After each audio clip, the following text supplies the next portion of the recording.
Welcome to the first In the Moment magazine podcast. I'm Sarah Orme, In the Moment's digital editor, and I'm joined by Rebecca Sullivan, the author of The Art of the Natural Home, to find out what's inspired her to live a more natural life. So, Rebecca, how did you start on this path? My gosh, it feels like a very long path that I will never come to the end of and never master, so to speak. But really it came from my work in the Granny Skills movement. And the Granny Skills movement is all about protecting our elders' knowledge and tradition and skills. And so I guess I've been working on this idea around us living more like our grandmothers for years and years and years. And it first started out all about food, and then given that I work in food and I started picking up labels and trying to read them, and it was like deciphering the Da Vinci Code. And for me, I sort of thought, well, if I bang on about what I put into my body by way of food, then it should be me talking about what I'm putting into my body in other ways, i.e. through my skin, through the toxins that I breathe. And I started reading these labels, trying to figure out what was in things, and I was blown away by being this, told something's natural because the marketing companies have said so, and it's not natural at all. So that's where it all sort of started. Okay, so what sort of particular things did you notice on the labels that jumped out at you as being really unnatural? Well, words that I can't pronounce, for one, and can't remember because they made me angry. But, things like, those little plug-in air fresheners that make you cough because they smell so fake and toxic. They're one of the most harmful things we can have in our home. Whereas you can actually make your own air freshener using beautiful herbs and flowers and a bit of lemon and some water, and 3 minutes of your time. And you know exactly what's in that bottle. You've probably saved yourself, 7, 8, 9 pounds by doing it. And it's traceability, and you're not harming your family. So it's those sort of little things to me that mean the most. Yeah. So have you done a lot of research into what things are harmful in the home then? Look, I'm no expert in the words that I can't pronounce by any means, and I'm not going to tell anyone that. But I know what is natural, and really it's the things that you can eat. It's the things you've got in your pantry and your garden already. So it's all about this story of frugality, which my grandmother is the most frugal person you've ever known. And she uses, still to this day, bicarb, vinegar and salt to clean everything, and lemons. And it works. And so it costs nearly nothing. It works, and it's not toxic because you can eat all of those things. I wouldn't recommend going and eating spoonfuls of bicarb, but at least you can if you had to. Do you know what I mean? Yeah. So tell me a bit more about your granny then. Oh my God, she is an incredible human being. But the grandmother, the Granny Skills movement started because I actually lost my great-grandmother, Lil, her mum. And I'd been working in food for a really long time. And when my great-grandmother, Lil, passed away, my mum had saved me some of her things, and in this little box of things were all of these awards. And so it turned out my great-grandmother Lil was this award-winning baker in the 30s in the women's own cookery competitions, and I'd never seen her bake. And you can only imagine someone that's worked in food for such a long time to then go and find out that their great-grandmother was this award-winning baker for her Victoria sponge, and you'd never seen her bake. My little heart broke into a million pieces.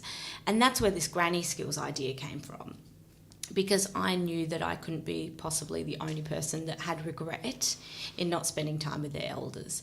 And so her daughter, Pauline, my grandmother, is like the queen of sustainability, but not because she is a hipster and because it's on trend and because it's cool to do so, because she's always done it that way, because she had no choice. She grew up very poor. She was around during the wars, and during that time you didn't eat food flown in from Peru because you felt like asparagus in the middle of winter. You ate what was in season, you ate what was local, and you didn't waste a thing. It was no-nonsense stuff. And so when people ask me about being sustainable, my grandmother is the prime example of that. So would you say it's about relearning skills that we've forgotten then, or perhaps we don't practice anymore and we haven't had passed on to us? Definitely. It's we could calling it the granny skills, or it's the forgotten skills. One of my heroines is Doreen Allen of the Ballymaloe fame in Ireland, and she's always talked about forgotten skills. And that's everything from knowing how to make a scrambled egg to boning a chicken to making jam or pickling the seasons. These are forgotten skills. These are granny skills. These are basic things that not only bring you so much joy when you learn how to do them, they actually do save you money and they are better for your health. Okay, so what would be your main source for these ideas? Are they mainly from your grandmother, or have you picked things up from older books and that kind of thing as well? I think it's a combination of things. It's like anything, when it becomes your passion or your work or something that's part of your lifestyle, you want to find out things from everyone. I found throughout my entire career that I'd be drawn to grannies and just having these random conversations and finding these random recipes and always asking grannies for their recipes wherever I went.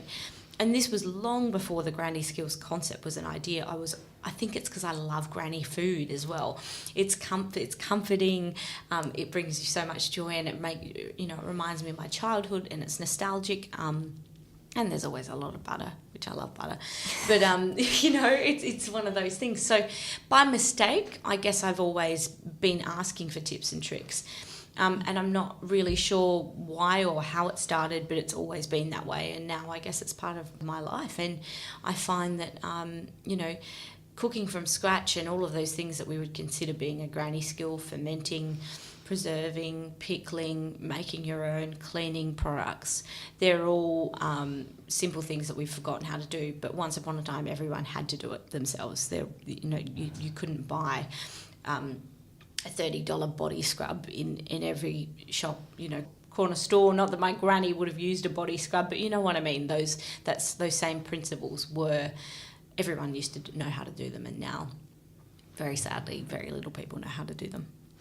Okay, so would you say that making your own things, such as your own cleaning products and beauty products and hair shampoo, is it something that most people can find the time to fit into their daily lives? I knew you were going to ask that. That's the $1 million question, because it's the first thing people say to me is, I don't have time to do that. You must have all this time.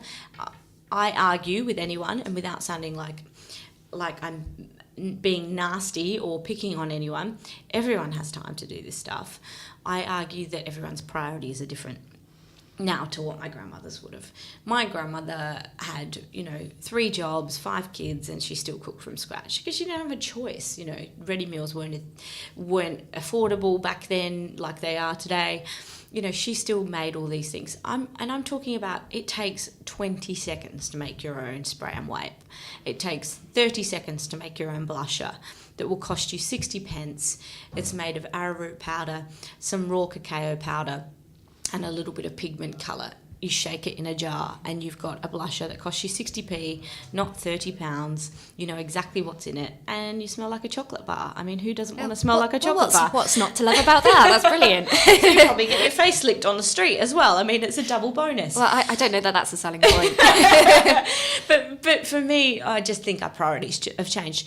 And not everyone wants to do this. And if this becomes a chore, making your own things, then don't do it. Go and buy it. But if you're going to buy these products, at least do a bit of research into what's natural, because I think once you start digging, you'll find that a lot of things that are sold as natural are not natural at all, and you'll probably start to become very angry. But what I've also found is, since the book came out, I get all of these beautiful emails and tags in Instagram and social media of people that have found so much joy in refinding these skills, and 13-year-old girls who are now having potion parties because they are loving being able to make their own makeup, and they get together on the weekends and they don't sit there on their phone grunting at their parents, being teenagers.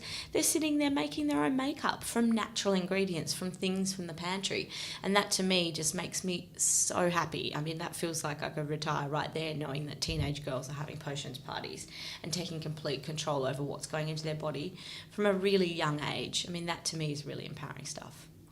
Yeah, that's quite interesting. So I was looking at the skin products in the book. Would you say that they're actually better for your skin using natural products? Oh, well, I mean, anything is better than putting chemicals into your body, full stop. And it's also better for the environment because it's not chemicals going down our drain. It's also better for the environment by way of packaging. If you think about all of the packaging that you're buying from the shop, you can just chuck it in a recycled jar. Chemicals are chemicals, and they do things to your skin. You know, they tighten your skin, they may make your wrinkles look visibly less, and all of those things that they sell you. But at the end of the day, I'd rather have a few more crow's feet and know that what I'm putting on my skin is not damaging me or the environment, and bringing me great amounts of joy by experimenting with the smells and the different types of oil and the things, and trying to beat the system, so to speak. Okay. Another thing I noticed when I was looking in your book is that a lot of the cleaning product ingredients sound a bit Victorian. So you've got things like borax and Epsom salts. Are those fairly easy things for people to find in the shops? Look, and borax is one of those things that's still arguable. So I'm not a borax expert. I don't work in the mine. I know it's mined from the ground. So where it says borax, some people will say that that's still a dangerous thing. All the borax recipes are for cleaning. So I would never put borax on my skin, which I've, done a lot of research and read a lot of very old books where borax did used to get used on the skin. I would never do that, and I would never recommend ingesting it. I think it's perfectly safe to use in cleaning products. But the great thing about borax is wherever there's a call for borax, you can actually use bicarb soda, and it works just as well. And don't tell me, I swear every person has a box of bicarb in the back of their cupboard somewhere. So Epsom salts are just fantastic. I mean, they're so good for achy bones and tired bodies. So yeah, they do sound a bit that, but that's just because we don't use them anymore. But they've all come back into vogue since the word natural is definitely floating around a bit more now, and those sort of things are becoming back into fashion. So they're very easy to buy. Very easy to buy. Okay, should we move on now and talk a little bit about the food in your books? I found it quite interesting when I was reading it, looking at fermenting. In particular, the thing that stood out to me was sauerkraut. Yes. And the benefits of pickling your cabbage, and just I was blown away by the amount of vitamins that are in it. So it's like vitamin A, vitamin K, all sorts of things. And it did made me think a bit, is sauerkraut an underrated superfood? Sauerkraut is the greatest of the superfoods, in my opinion. It's one of the easiest things to make. It is literally cabbage and salt. That is it. It is one of the greatest things you could have for gut health. I mean, gut health is a huge buzzword at the moment, obviously. Everyone's talking about gut health because it literally is linked to every single component of your body.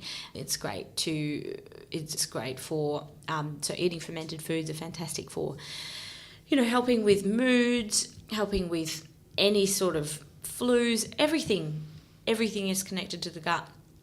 And if you go and buy some sauerkraut in the shop, properly made wild fermented sauerkraut, I'm not talking about the kraut you'll get in your supermarket condiment aisle. That is not this type of sauerkraut we're talking about. That is the German style that's been then pickled with vinegar. So although it tastes absolutely delicious, the nutritional benefits are not going to be the same as if you're making a wild fermented kraut that you will find in the fridge aisle of any health food sort of shop. So it's literally massaging cabbage with salt to bring out all of the brine. The brine then ferments the cabbage, and then you eat it, and you are, saving yourself a lot of money by making it yourself. It's a lot of fun massaging cabbage. It's like very cheap therapy, and having a spoonful of that a day is going to be extra beneficial to your gut. So would you say you feel pretty mindful when you're doing it then? Very mindful. I am actually usually thinking about someone who's annoyed me that week and taking my massaging out on them on the cabbage. The poor cabbage gets a workout.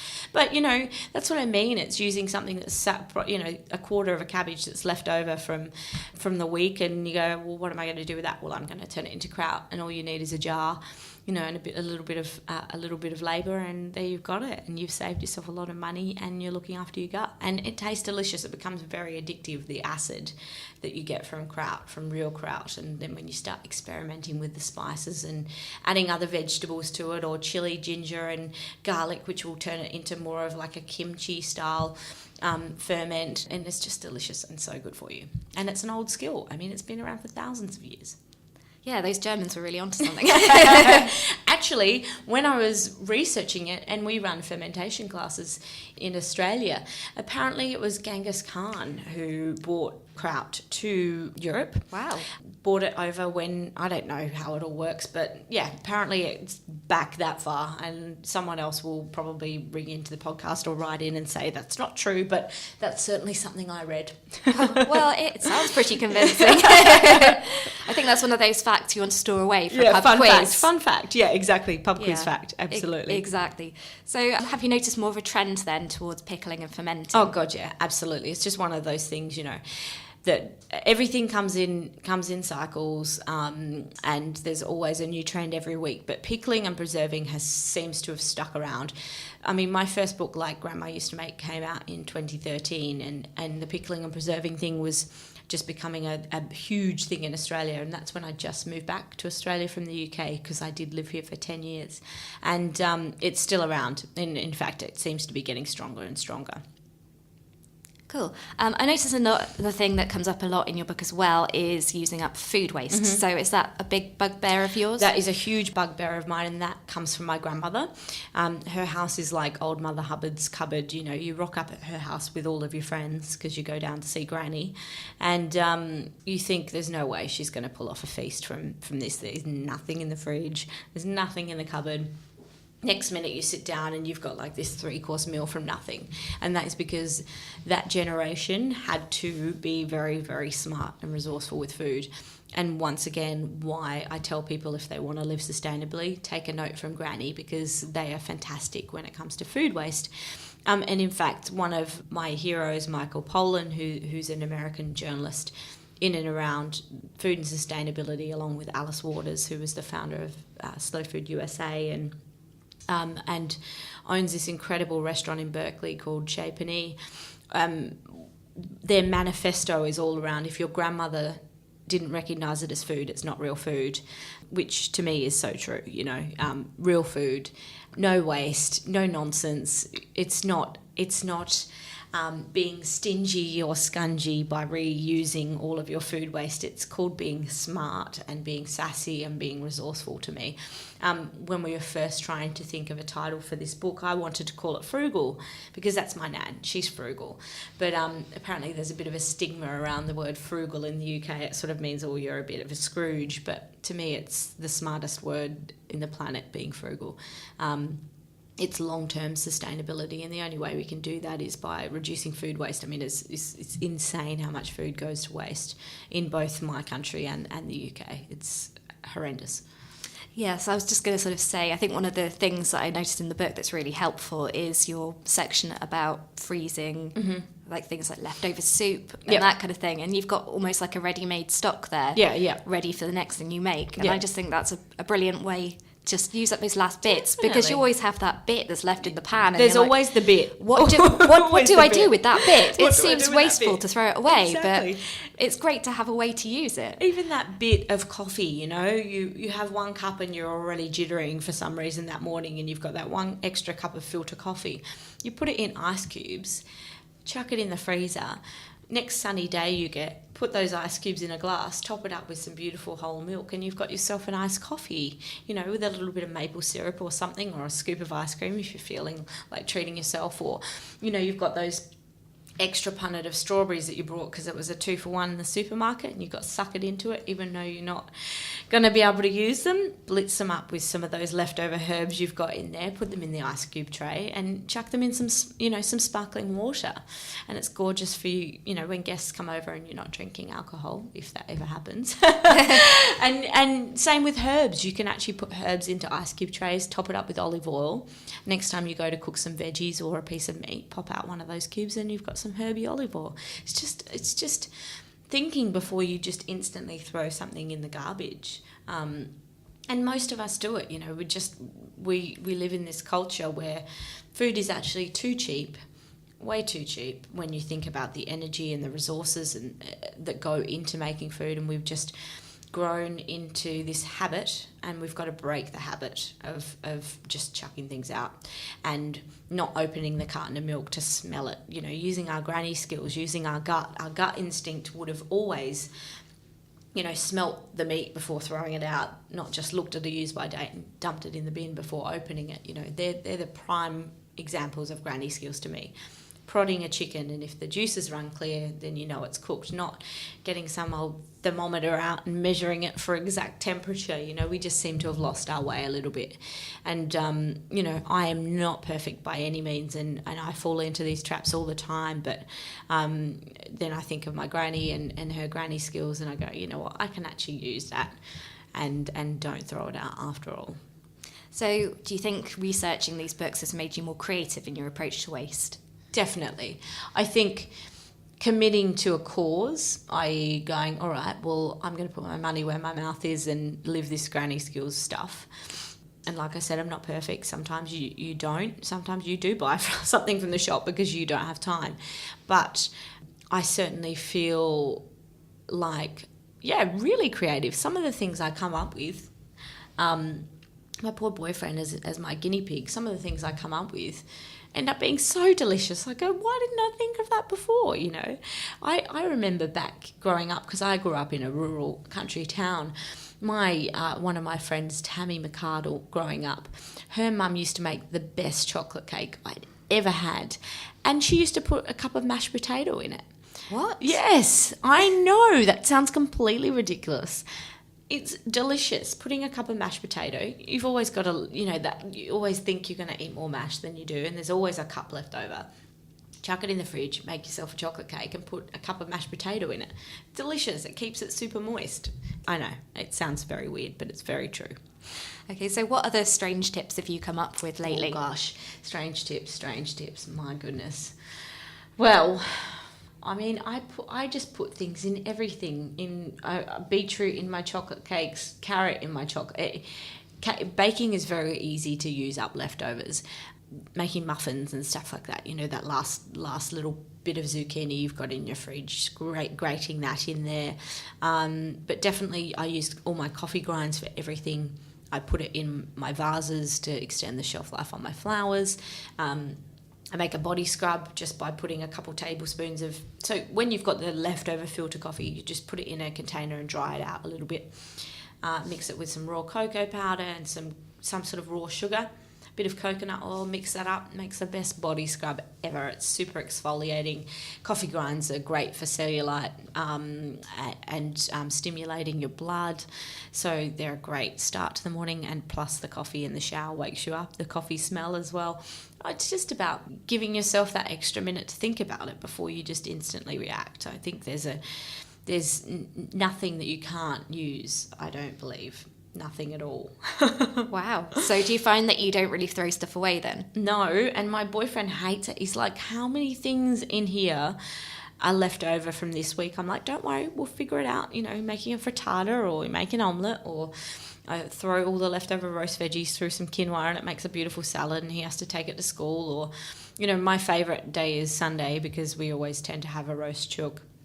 And then I make broth with it, and then I experiment with my broth with, if I've got a bit of ginger or some turmeric or all of those leftover herbs, they all go in there, and then that broth then turns into first a veggie soup, and then a couple days in I get a ham hock or, an old soup, a few other bones from my local butcher.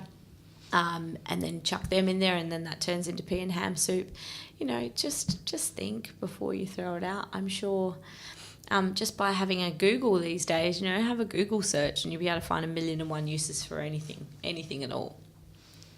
Okay, another thing I was looking at in the book is how many of the things that you have in there would make really good Christmas presents. Yes. So it's around the corner. It is, I know. Someone said the other day, it was like, gosh, I don't even know, like 11 more weekends or something ridiculous. I don't know where this year's gone, but perfect gifts. Body butters, blushes, infused oils, bath salts that look so pretty in a jar, making candles with gorgeous Christmas spices in it, like cinnamon and cloves, and making herbal wine, which, basically doubles up as mulled wine. You can sell it as some sort of medicinal something, whatever you want. Tinctures and tonics, dried teas, all of these things are things that people spend quite a lot of money on when they're buying a gift from a fancy food hall, or a department store, and they're actually so easily done. And I challenge anyone that tells me they would rather have a bought gift than a thoughtfully made, homemade gift. I just think there's something so special about getting a gift from someone that's taken the time out to make it for you, I think. And you just get a bunch of girlfriends together and you have a pickling weekend, get some wine, have a cheese board, all get your chopping skills on, chuck it in some big pots, jar it up. Everyone takes 6 jars home, and you've got your office secret Santas done, or for all of those relatives that you've got, a nice little gift. Make a little gift tag, put some ribbon around it. You've made 6 gifts in one go and had a fun gossip catch up weekend with your girlfriends, or a hen show or that sort of thing. It becomes I don't know, getting together with a bunch of people and doing something like this is something really nice in it. Certainly at passata season, so in tomato season, there's nothing more gratifying than getting a huge table. And Italian people have done it forever. All of these things are very, part of people's cultures, getting together and manning, manpower, everyone bringing their tomatoes and making passata for the year. There's something really lovely about that. And yeah, this stuff makes fantastic gifts.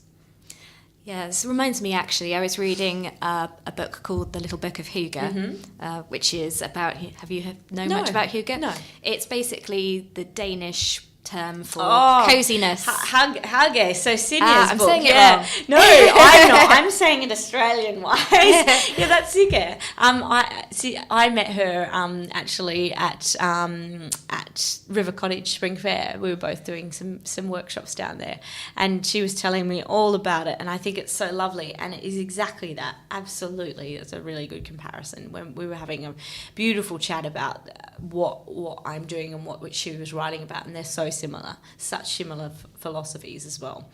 Yeah, because I guess it's about slowing down, it's about spending time with people, and actually that ties in really well to the granny skills. Definitely. Because that's what our ancestors would have done. Definitely. Being mindful and knowing your neighbours and knowing your community, and knowing that, Meryl down the road's got a huge lemon tree and I've got a orange tree, and why don't we swap things, and why don't we talk to each other, and why don't you make, you might take some roses from someone's garden, and why don't you in return give them some rose moisturiser, or do you know what I mean? It's just being part of a community again.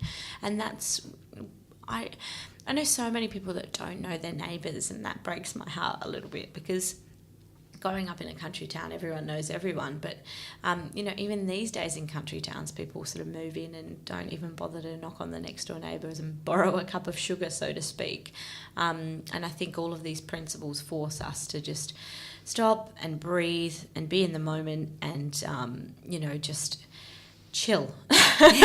Chill and get to know each other. It's a much nicer way of living our lives, which are very short, So do you do a lot of sort of trading produce with other people, things that you've made? Yes, absolutely. And, I put out a lot of call-outs on our Granny Skills Facebook when I need things, and it's beautiful. I go away a lot, and I had a bunch of kombucha scobies, and I knew I wasn't going to be able to look after them, and my freezer was full of everything else, and so I just put a little post on the Granny Skills page and said, anyone want some scobies? And I got all these comments, yes, and next thing I know, someone's rocked up on my door and bought me something, a little jar of jam, and I've given them the scobies, and it's just so nice, so nice. Okay, so for our listeners who don't know, would you mind explaining what a SCOBY is? Oh, so a SCOBY is the floaty bit that lives in the kombucha. It's the active microorganism that makes kombucha happen. So kombucha is fermented tea. Once again, very, very, very good for your gut health. You can buy it pretty much everywhere now. It's a bit more mainstream, but it's the actual the living part, almost like the mother, that will form layers, and then you peel off the layers, and you'll give them to your mates, and that's how you make your fermented tea. Yeah. So for people who don't know, the mother is like a living thing that you get inside of vinegar usually, isn't it? Absolutely. It's meant to be really good for you. It's very good for you, and kombucha is very good for you too. So it's one of those things, and that's a beautiful thing about kombucha. Or kefir is another one. Kefir grains, you grow your grains, and then you can they're actually sometimes hard to get, so you divvy them up and you give them to your friends, and then they give them to their friends, and before you know it, you've got all these new sort of kefir kombucha loving friends. It's great. That reminds me a bit, have you ever come across Herman the German friendship cake? Yes. Oh my gosh. Someone just brought that up just recently, and it made me really want to go and do that. I need to do that. I think we need to do that. Let's start that trend again. Or are you already on it? Oh, I've been involved in Herman the German. Just to explain for people, it's basically you create, I guess you would call it a starter culture, and you feed it with sugar and flour, and it grows. Yeah. And then at a certain point, you have to split it and give it to your friends. Yeah. So it really spreads this thing around. Yeah. And after a certain amount of time, you've been feeding it, you get to make this this cake, this German apple cake, which is quite tasty and has sort of a bit of a sour taste, a little bit like a sourdough.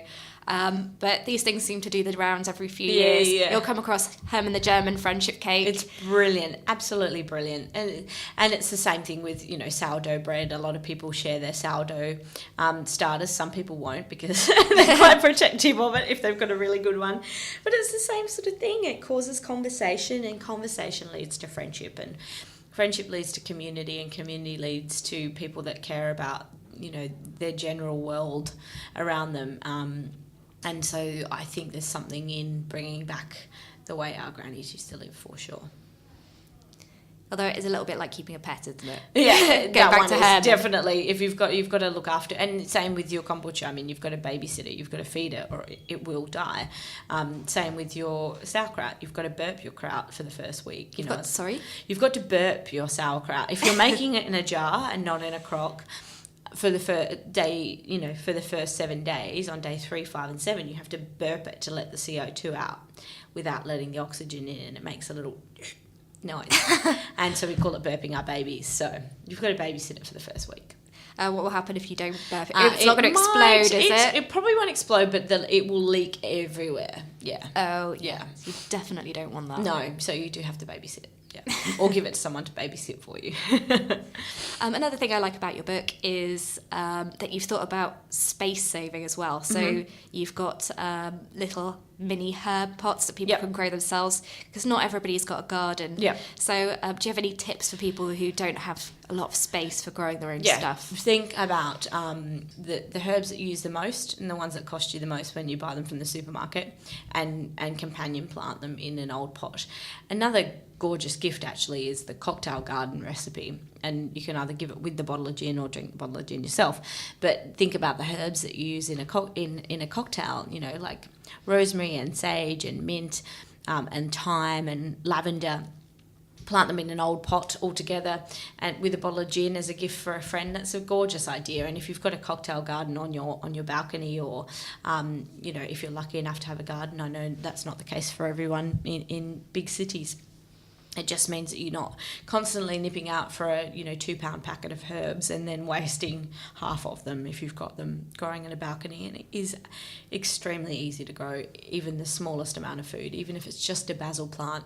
There's so much joy in growing something yourself and picking it fresh. Just going back to the beauty products, which I think we've mentioned before, when I was reading it, I did this thing where I suddenly have my mum's voice in my head, which happens more and more these days. Where I was reading some of the shampoos, and I think it might have been the conditioner, have coconut oil in it. And my mum's voice immediately went in my head, but won't that clog up the drain? No, it doesn't clog up the drain. The hot water, if you're in a hot shower, it doesn't clog up the drain. Not at all, no. Good, because that was weighing on my mind. No, it doesn't. If you think about some of the stuff that goes down our drains, some of the bad stuff, coconut oil is not going to damage your drain. It's not going to make a massive fat bag. And no, because it's only a small amount in these recipes. So from that small amount, a minute amount is going down at any one time. So it's not like you've got a litre of coconut oil going down your drain at one time. It's not like that. So yeah, that's good to know. Yeah. I just thought I'd ask that. Okay, do you want to tell me a little bit about things that you're working on at the moment? Yeah, so I'm very grateful to be, I'm actually in London because we've just photographed 4 more books. So The Art of the Natural Home is, we have a mini-series coming out next May. So that'll be May 2018. And that came from, there were so many recipes tested and written during the process of the first one. We were like, gosh, there's so many books in this. And we wanted to break off into specific topics so that if people weren't necessarily interested in doing the whole home, but they wanted to try just the cleaning. So we have a cleaning, a face and body book, Herbs for Health, which is around using herbs more traditionally for health stuff. So it's tinctures and tonics and herb pestos and herb butters and, cough drops and all of those sort of things. Then we have edible flowers, and that's really because I'm obsessed with eating flowers. Some of which don't have much taste but look beautiful on a plate, and some of which have amazing health benefits. So there's a little beautiful edible, and I always get asked, can I eat that flower or not eat that flower? I think it's one of those things where people are a bit confused by which one, so it's a little bit of a reference guide as well. So they're 4 very small books. They're going to come in a gift box or can be bought separately, so that's very exciting. And then I'm working on another book as well, another bigger book, which is about nature in general. So it's very exciting. There's lots of great things on. I'm still running workshops. I'm back in the UK to do some more events and stuff next year. And just generally trying to spread the love and empower people and get them involved in using their granny skills and also having more to do with their grandparents as well, and asking them, how did you used to do this? Have you got any tips and tricks? They're a wealth of knowledge and skills and resources, and just want to be part of, our lives as their family, and want to share what they learn. And I guarantee you, ask your granny something next time and you'll learn 1,000,001 things from her, and your grandpa as well. That's a great way to end this, I think. So would you like to give a little bit of a plug for your book now? Yes, thank you. So it's called The Art of the Natural Home by Kyle Books. And I believe in the UK it's very easily available. It's in all of the usual places like Waterstones. It's available online and on Amazon and those things. And I am Granny Skills, all one word, on Instagram, and Granny Skills, 2 words, on Facebook. So please join our community. We love people to share recipes and photos and their adventures and talk about their grannies and talk about their granny skills, and join us on this beautiful journey. Yep, so just getting more in touch with your inner granny. Find your inner granny. That is what I write in all of my books when I sign them. Get your granny on, or find your inner granny. 100%. That sounds brilliant. We'll definitely be signing up for that. So thank you for joining us for this podcast, and we'll be back again very soon. Thank you. Thanks, Sarah. Visit our website, calmmoment.com, to try some free projects from the Art of the Natural Home.